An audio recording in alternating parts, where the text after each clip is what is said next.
So you weren't always female led. So, but this was your company. So talk to me about that. If you've only just stepped into that role of leadership, what was going on for the 10 years before?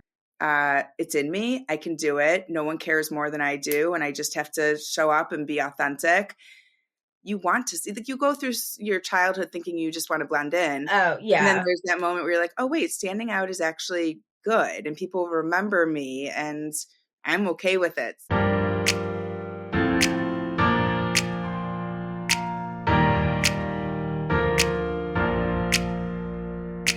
Welcome to the She's So Sweet podcast, where we interview accomplished women who have worked their way to the C-suite. I'm your host, Kristi Feltruso, Chief Customer Officer and award-winning customer success executive. I'm really excited for our guest today. Today I have Charlie Saffro, who is a keynote speaker and the CEO and founder at CS Recruiting. Charlie, welcome to our show today. Thank you, Kristi. I'm excited to chat with you. I tell everybody as they listen to these episodes, I always get the behind the scenes little chit chat with you before we hit the record button. And it always pumps me up for the conversation we're going to have. And you kind of already gave me little kind of interludes of where we're going to go with this. And so I'm really excited and want to just jump right in. Let's do it. I know we should have pressed record 20 minutes ago, but no way. I can't. No. I have to feel like I leave some of the exciting behind the scenes stuff just for me, right? This is the exclusive stuff I get as the host. Exactly. VIP. All right, Charlie. Well, listen, before we get started, let's tell our listeners a little bit about you. So tell us all about Charlie. Tell us about CS Recruiting. Let's go. All right. So my name is Charlie Saffro. As you said, I'm a keynote speaker. And that is on the side. I'll talk a little bit about that, but I'm also an entrepreneur and CEO. I started a recruiting firm back in 2010, which is just wild to think that it's been 15 years, and kind of fell into recruiting and also fell into the industry that I work in, which is logistics, supply chain, and transportation. So a pretty rough and tough industry, but I had some experience as a corporate recruiter. My company was acquired. I started doing some freelance recruiting, and it was just a moment where I created a niche for myself. LinkedIn was pretty new to the scene. I was out there as a supply chain transportation recruiter, which a lot of people did not even know existed. I was a woman, so that was also caught people off guard. What does this woman know about trucking and distribution? But I took a leap. I say sometimes I started my business by accident because I didn't have investors. I didn't have a business plan. I was hustling for myself, and opportunity presented. And it was a moment where it was okay, I'm either going to do this and scale this business and do it right and deliver, or I'm going to walk away before I fail and I need to say no. So started this business 15 years ago. We have grown and scaled it over time. Today we've got about 22, 23 employees. We've been as large as about 50, but we've got a really strong team right now. We work remotely, but we're also working nationwide. So easiest way to say it, we don't recruit truck drivers, but we recruit any professional or executive that has something to do with decisions in the greater logistics industry.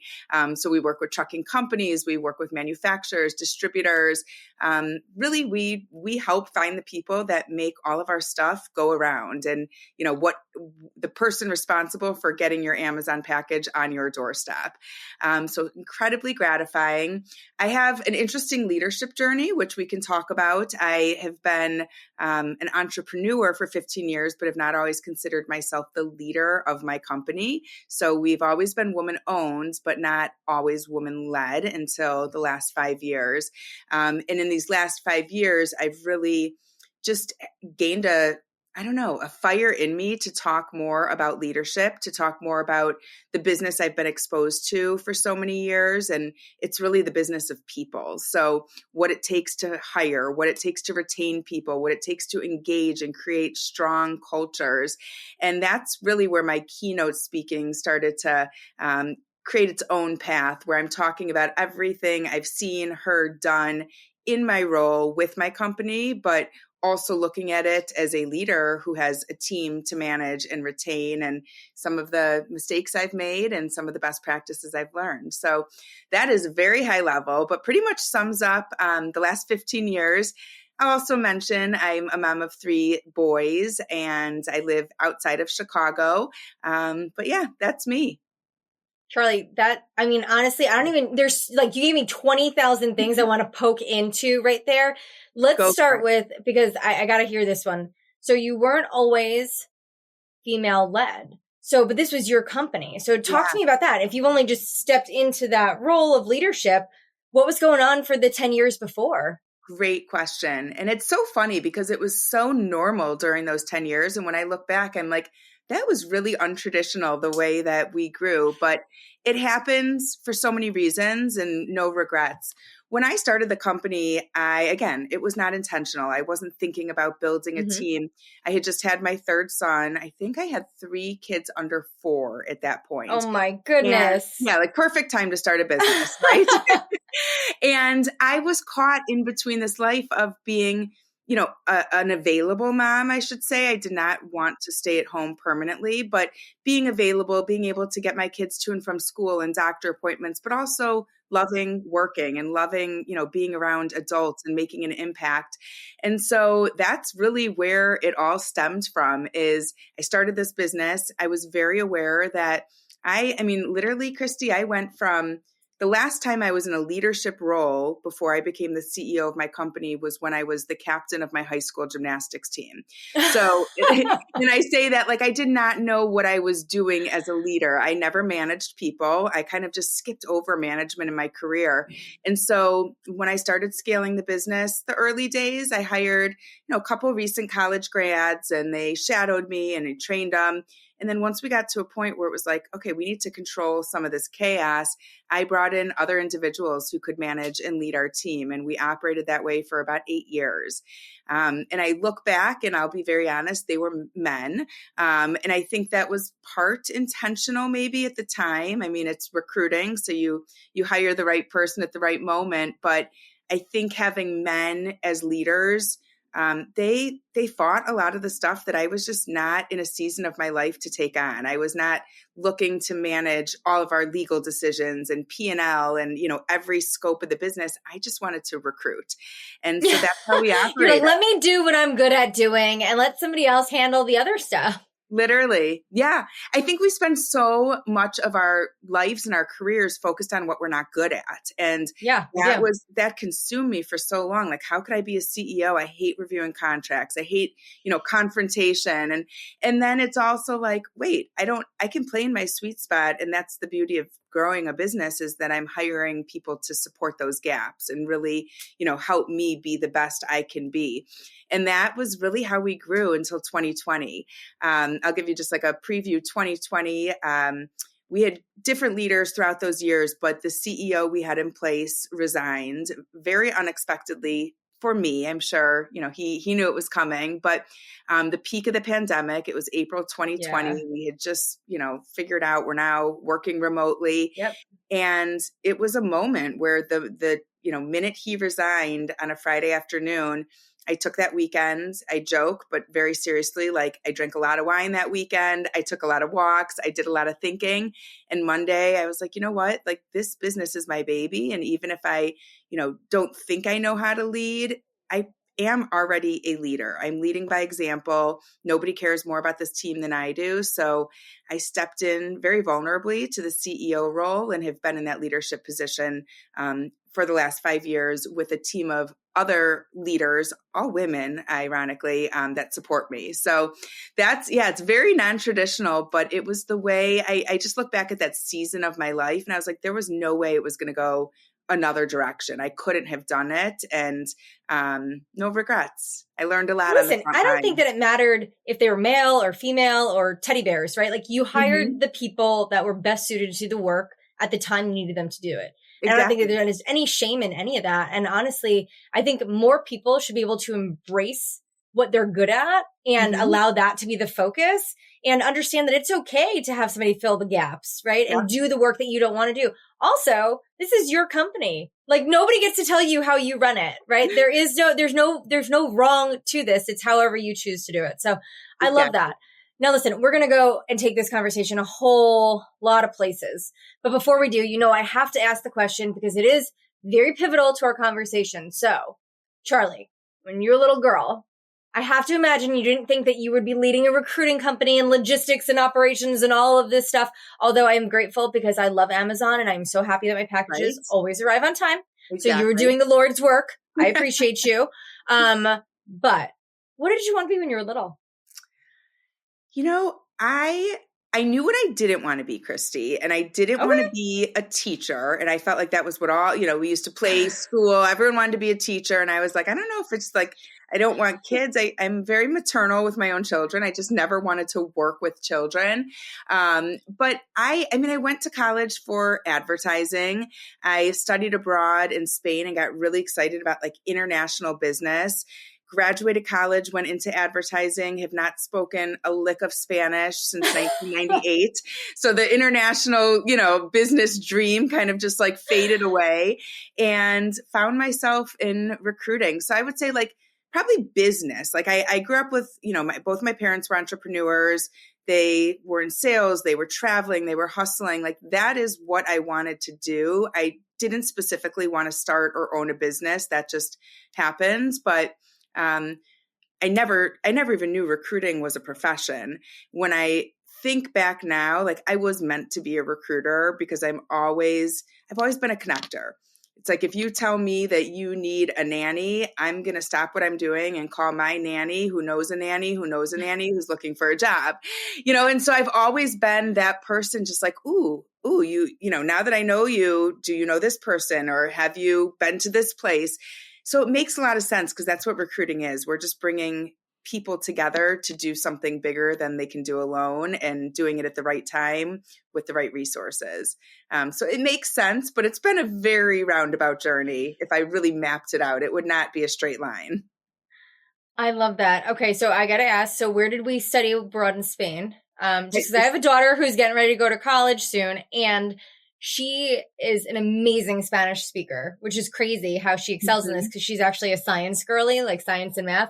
So she really took to the foreign language, and she is like amazing. And I keep telling her I want her to go study abroad in Spain. Where did you go? So I went to Seville. It was an amazing experience. I don't know if they do it now the way they did it then. I mean, I had a lot of friends studying abroad in other countries, and they all lived in like dorms with each other or apartments.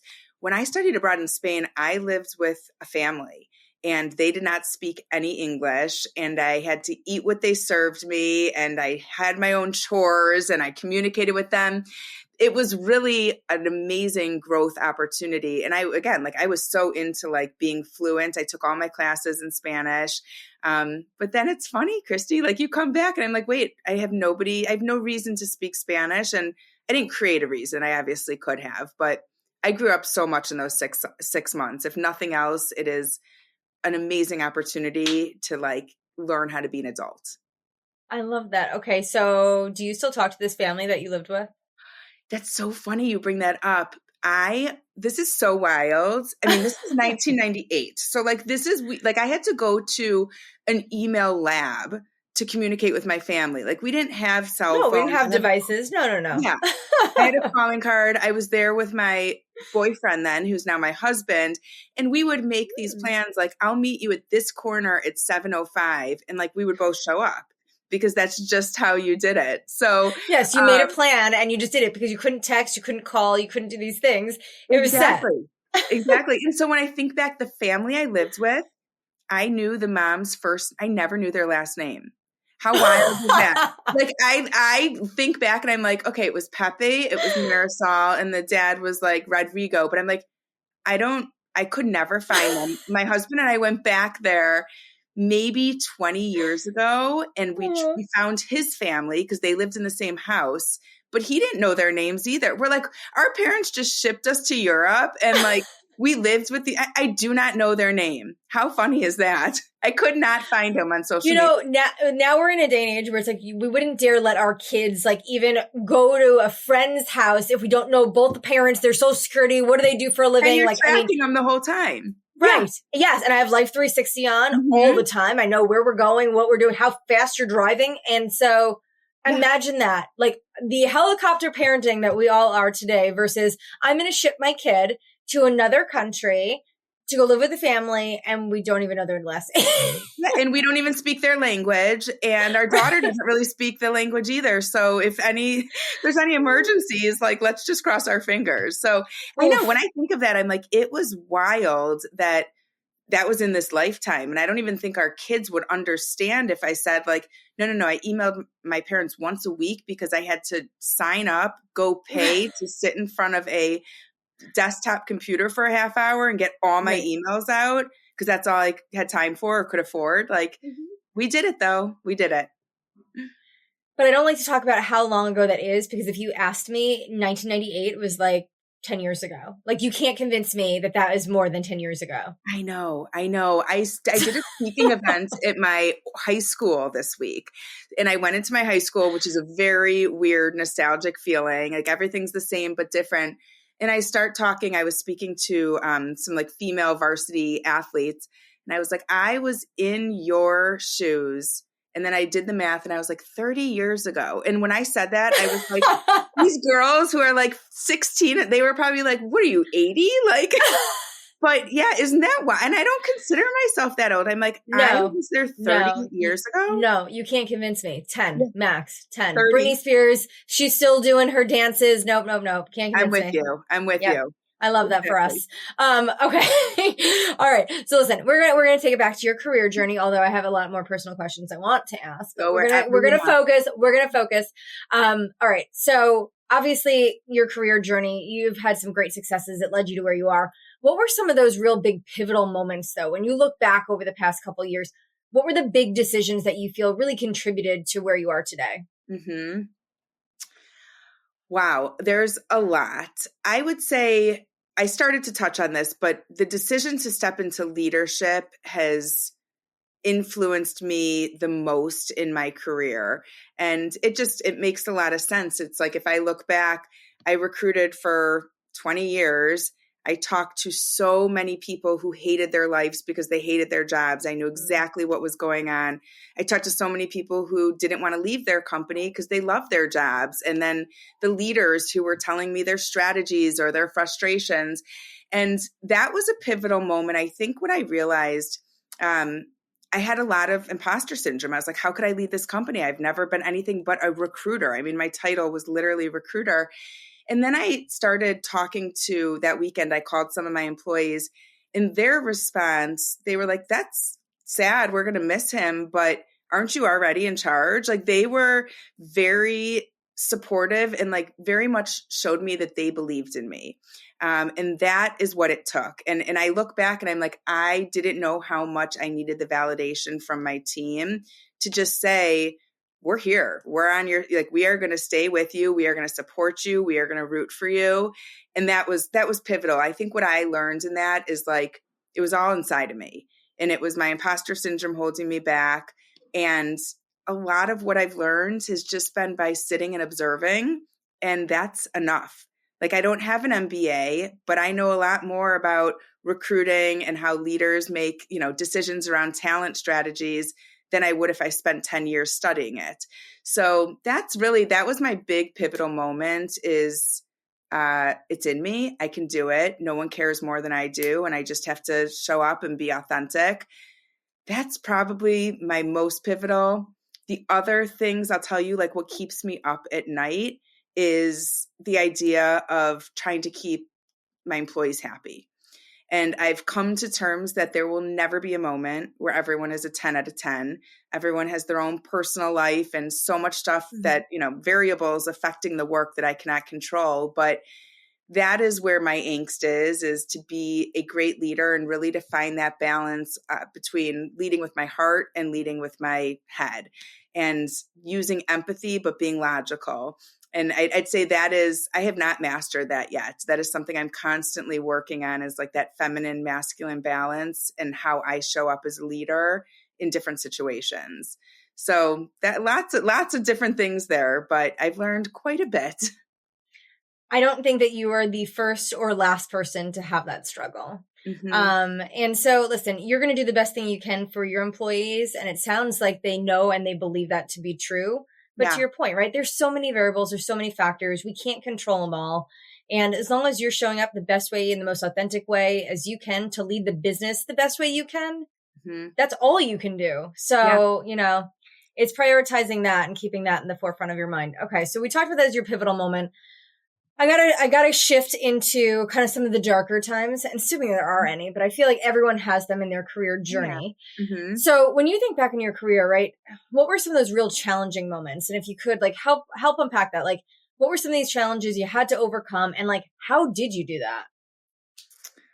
Oh, well, I'll talk about, a lot of different challenges over the years. I would say if I had to summarize it, a lot of moments where I was doubted because I was a woman, where I was taken advantage of, or I think about this when I first started my business and I just had a few clients.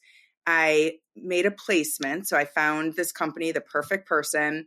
I had a contract in place. I check in with them at the 3-month mark, and the client emails me and he's like, "Thanks for checking in. Jim is working out great. You found the perfect guy for our team. I took a look at your invoice and I decided I'm going to pay half of it because I want to support your little business. But I think that if I paid the full fee, that would be a little too much. So I'll write you a check for half of it and let's talk again in the future." And Kristi, I'm so embarrassed to admit I accepted it. And that was I was too scared to fight back. I was just I don't want to pick this battle. This guy has a reputation. He'll tell people that I wasn't willing to work with him. I want to be likable and flexible and, service oriented. And I went back to that email not that long ago, and it literally made my stomach turn that somebody even had the nerve to say, "I'm just going to pay half your invoice." I think I'm more disappointed in him. I don't want you to think that my shock and awe, for those of you who are not watching, my mouth was definitely wide open. I am not surprised on how you responded, because I think had I been in a similar situation at a similar stage where I'm trying to build a business, I'm young in my career, I'm early in this initiative, right? I don't want to burn bridges. It's, this is a very much a people, community, industry that we're in. Yep. The audacity that person has, how dare you? I think of it shame on you. Yeah. Would you ever hire a plumber?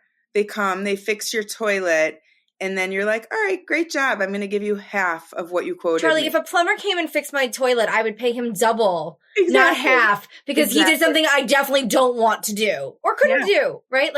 I think it's a travesty that that is even a situation you had to navigate professionally. Thank you. And it's such an interesting lesson about leading with my heart versus my head, because the other embarrassing thing I will admit is that I continued to work with this client and he had a lifetime 50% discount because that was how he was going to use our services. Oh. And I kind of just was in that mindset of the customer's always right. I need to prove myself. I need to build this business, whatever it takes. And it probably took about 3 or 4 years of working with this client and then hiring team members who were like, "Hold on, why are we doing this service for this guy at half the price?" It took other people being like, "You were way too nice to him and you are allowed to tell him we're done. And you are allowed to say pay full price or we, the contract is gone." And that's what we ended up doing. But it really took my team being like, why were you so nice to him and continue to be? And I had no reason, no reason other than I wanted him to like me. And I was scared he'd tarnish my reputation if I didn't, please him. Oh my gosh. Well, now you're giving me the whole, I want to go to Mel Robbins and be like, let them. Let right? them. I know that's what I told myself. Let them. Exactly. Okay. Not that I want to derail this and make this about Mel, but it is very much they're like, yes, then let them leave. So I have to ask, you went back and told him, "This is our rate. I'm sorry. Thanks for playing." Did he pay the new rate? No, we do not work with him anymore. Huh. And I have no idea how he's recruiting his Good people. riddance. And Goodbye.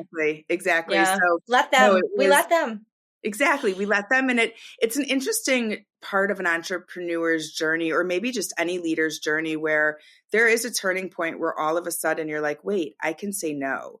And I think that was really empowering for me and my team. We call it breaking up with a client. But, for many years, it was like we just took the business and, looked the other way.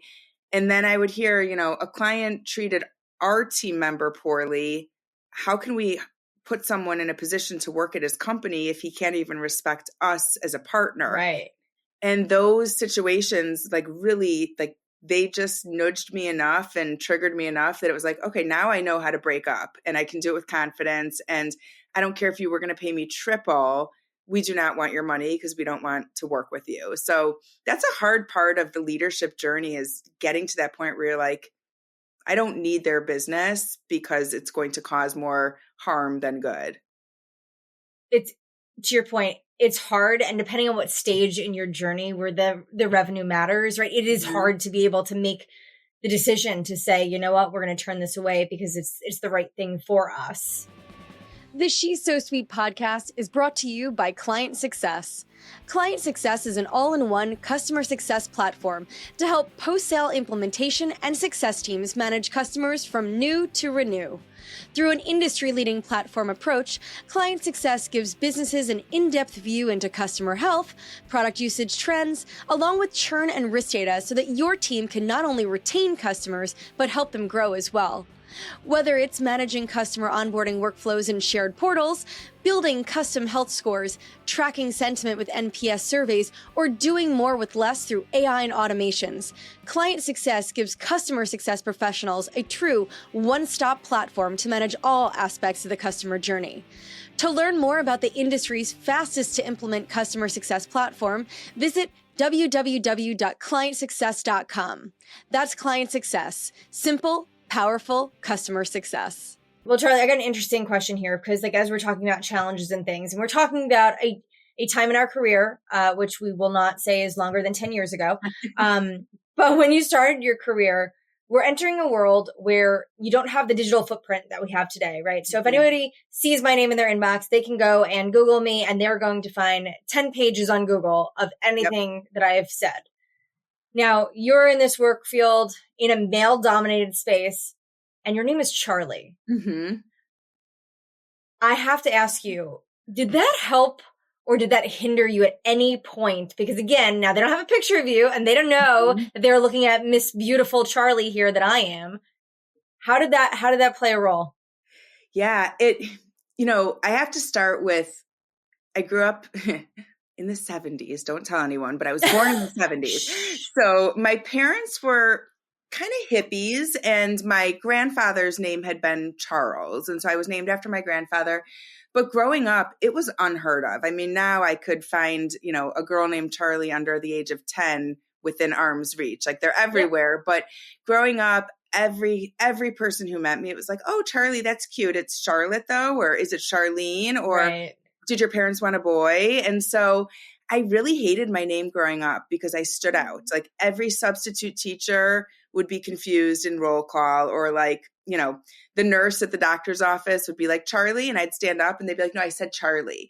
And so my whole life, I was even put in a boys' room in my dorm freshman year, because even though we moved very quickly, but even though I select female, someone in the application office, and it wasn't common the way it is today. None of those names. So I didn't love it. But when I started my business, I definitely, and I don't remember the moment, but there was something that changed in me where I was like, I'm going to start using this to my advantage. And so you're right. Like, this was before LinkedIn. I mean, I was on Craigslist doing deals, but I would email someone, or they would email me, dear Mr. Saffro, we have a hiring need. We'd love to meet with you. And I never lied, but I stopped correcting people. I just stopped being like, no, it's Mrs. My name's, and I just would be like, sure, let's line up a call. Best regards, Charlie. And like, I write with 1,000 exclamation points and smiley faces. Like, if they couldn't figure out that I was a woman, like, they're not paying attention. You're like, then they're not that smart. So that's not a me. That's a them problem. That's not a me problem. Exactly.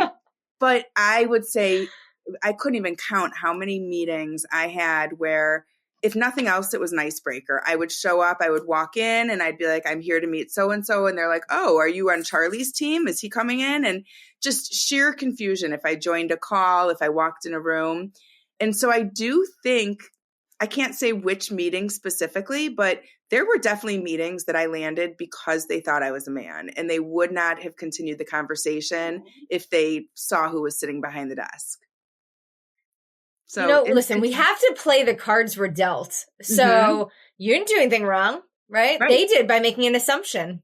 Exactly. So exactly. Wow. Okay. Because I had to ask because, as I mentioned to you earlier, me and my daughter, we're huge fans of non-traditional gender names. So like I had a friend in high school growing up and her name was Ryan. And Love so that. very similar timeline in kind of when we grew up. And so, yeah, like a very uncommon time for a beautiful woman to be called Ryan. And, Ryan wasn't short for anything. It's not like where Charlie could be Charlotte or Charlene or anything. Nope. She was just Ryan. Or then they try and like pronounce it differently. They're like, is it Ryan? Like, right. Like, you're like, no, just Ryan.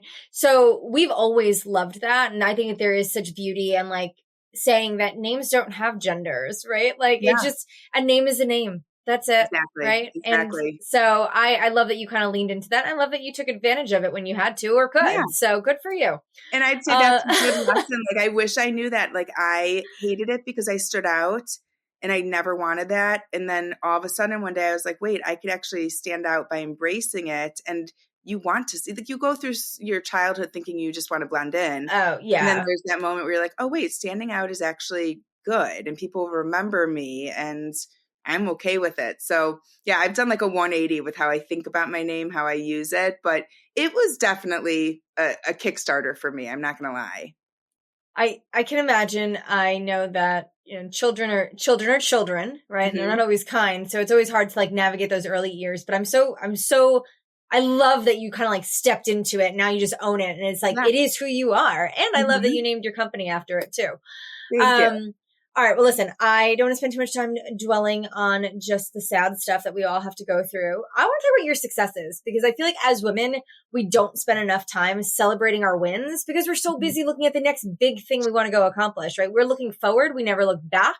Yeah. So I'm going to force you for a minute to stop and think when you look back at your career, like what are your proudest moments? Like what are the moments that you're like, I am a tremendous success because you are. Wow, that is a tough question. I'll start with something recently, even though I deserve to go further back in time and acknowledge other little wins. But last year I gave a TED Talk, and that was what I thought was an unreachable bucket list item that I just threw out there one day. I think like I was at a workshop and you had to create a bucket list. And I was like, I don't know, I want to go to Japan and give a TED Talk and then I'll be happy. And I applied on a fluke. The short version of the story is I was taking a speaking class workshop. I was not selected for this program, and I had put a lot of work into writing a script, recording a demo reel, coming up with my whole message. And then when I wasn't selected, I was like, you know what? I didn't do this for nothing. I'm going to send it to TED and see if, who knows, like, let's get it in their database. And I remember like 2 months later, I was taking a walk. I was in a terrible mood. I like checked my email on my phone and like, I refreshed it. I was like, no, this can't be, where it was just congratulations, you've been accepted. And we'd love to have you on our stage in April. So that was I'm proud that I submitted myself, but I'm even prouder. If you would have asked me this a year ago and I gave my talk in April of 24, I wasn't confident because I still didn't know how it would turn out. So I was like, yeah, I made the first cut, but let's not get too excited. And I'm really proud of myself. I think that the Monday after my TED Talk was the first time in my entire life where I've been like, yeah, I'm proud of myself. Like I did something really, really hard.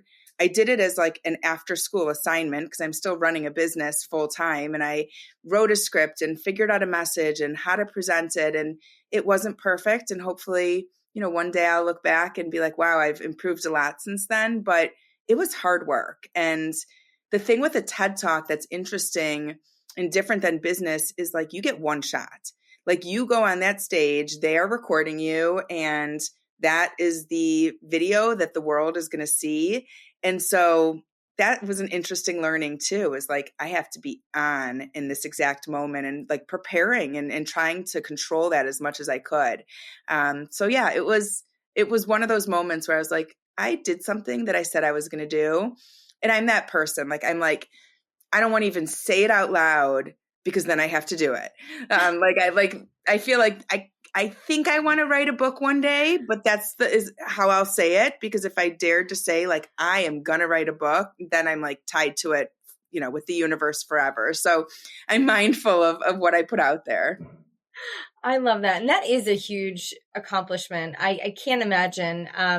It's definitely something that's on my list. I would love to have that opportunity afforded to me one day, but in the meantime, I get to host my own podcast. So this is my mini TED stage. Best practice you can get. All right. Well, listen, I want you to go back and find me one more success because I love that. But to your point, that's a recent one. And your career is long and beautiful. And so I want you to take a minute and go back a little bit further. And what's something else super proud of? I'll talk about a story. I actually mentioned this in my TED Talk, but where I'm at in my life now, again, I don't think in the moment I thought it was like, well, isn't this what everyone would do? But now I look back and realize that it was much bigger than that. But about, I don't know, 8 years ago, 7, 8 years ago, before I was technically in charge and leading my company, one of our employees was out sick for a week. We'd been in an office environment. She'd worked for us for, 6, 7 years already by then. So very tenured. And I didn't ask questions. I knew she was out sick and our HR manager handled that. But she came back to the office, kind of caught her in the hall. And I was like, are you feeling better? And I could just tell like something was off. And we ended up having a conversation and she shared that she had had a miscarriage and she had just called in sick. And she's like, I didn't know what to do. And physically, those days off helped me heal. But like emotionally, she's like, I should not be here right now. Like, I haven't even started healing. And I like get the chills when I tell this story because I can I like remember what she was wearing when she told me. I'm like trying not to cry. Yeah. And what it led to, and it wasn't overnight, but it was like, this is real. She was probably, when I started my business, there were probably 5, 6 years where I was the only person with children. I hired a lot of like recent grads. And so they had to grow up before they had their own children. And we needed a parental leave or anything related to that. And so she was maybe the second or third person after me to have children, but I brought her into the conversation, our HR manager, the other moms, and we created a policy that really protects our employees, male and female, if they have any loss of pregnancy and, or complications. And it's not the craziest policy. It's an extra 5 or 6 days and, kind of in between sick and bereavement and however they want to handle their healing. But we have that. And I think what that has done is, first of all, I hate to even tell you, a lot of women have used that policy and I can't even imagine where they'd be emotionally if we didn't have it, but it gives them just an opportunity to heal. And they're okay telling us about it because we've created this space where like, this is a topic we understand, but they come back to work and they know they're supported. And I don't think we've had a single employee who has used that policy and ever resigned. There have probably been people that we have, parted ways with over the years, but I would say that was the most indirect, unintentional retention tactic for women.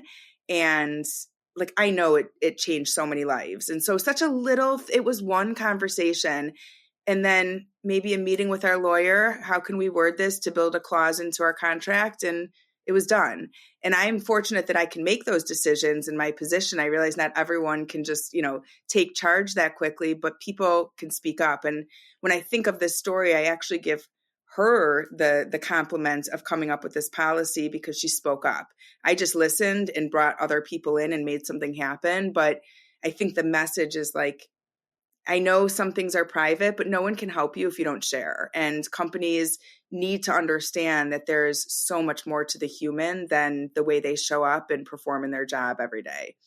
So I'll say that was just a proud women empowerment and, just being a really empathetic leader that I have something tangible behind me to say like, okay, I am proud of that. I know I don't always make the right decisions, but that was one that was really thoughtful. The way it turned out, even though it wasn't planned that way. Charlie, that might actually be the most important decision you've made because you don't understand the rippling effects of it. I mean, actually you do, but to your point, it's like I don't think many companies are thinking about that, right? And Mm-mm. because it's such a personal topic, there are so many people that are just hurting and struggling in private and quietly, and they're Yeah. showing up every day, and they Mhm. shouldn't, right? In Exactly. those moments, they should be home recovering, Mhm. right? Mentally, emotionally, physically, whatever the recovery is that they'll need. But it's such a beautiful thing that you put in place. That is something that I'm so glad I pressed you for a second one, because Yeah. that story is really beautiful. Thank you so much for sharing that. Thank you. And when I think of our team today, like it's really amazing how far we've come. I mean, we have one woman on our team out because she just adopted a baby after many Oh, I struggles love and that. Oh, well, I using don't the love the first policy. part, but Right, I but do love she that she has her family. exactly, and like within the last 2 weeks, the baby was born. She's healthy. They're going home. But we've also had employees who've used surrogates and gone through IVF, and like it's opened the door for those conversations. Like I had fertility issues. There was no way anyone in my company was ever going to know anything about. Like it was the most private. I snuck out for my blood draws and my Yeah. ultrasounds, and I think we just normalized it, and we normalized it by even putting it out there that these are conversations. And when someone's struggling, they can talk to someone else. They can ask for flex hours because they have to be at the doctor in the morning. And it's not awkward or, oh, is she actually interviewing? Like, no, she's just trying to get pregnant, Right. you know? Oh So, man. yeah, That's awesome, Charlie. Good for you. Like that thank is something you you. should be super proud of. That is beautiful. I love that so much. Thank you. All right. Well, now I gotta shift gears because I'm always trying to like figure my way back out of that. Like, how do you get out of that story? Like, that just feels like the mic drop Trying moment. to I'm like, drop that okay, one. let's just stop there. Um, but I guess like my thing for you is like, as you think about the future, right? Because we did a little bit of like a look back, but what does your future look like? My future is I'm in such a transition right now, and I'm really into manifesting. And I think that's something I keep thinking is like maybe similar to what I told you in the beginning. Like I know what I don't want, but I don't Mm-hmm. really know what I want because I'm very open, very opportunistic.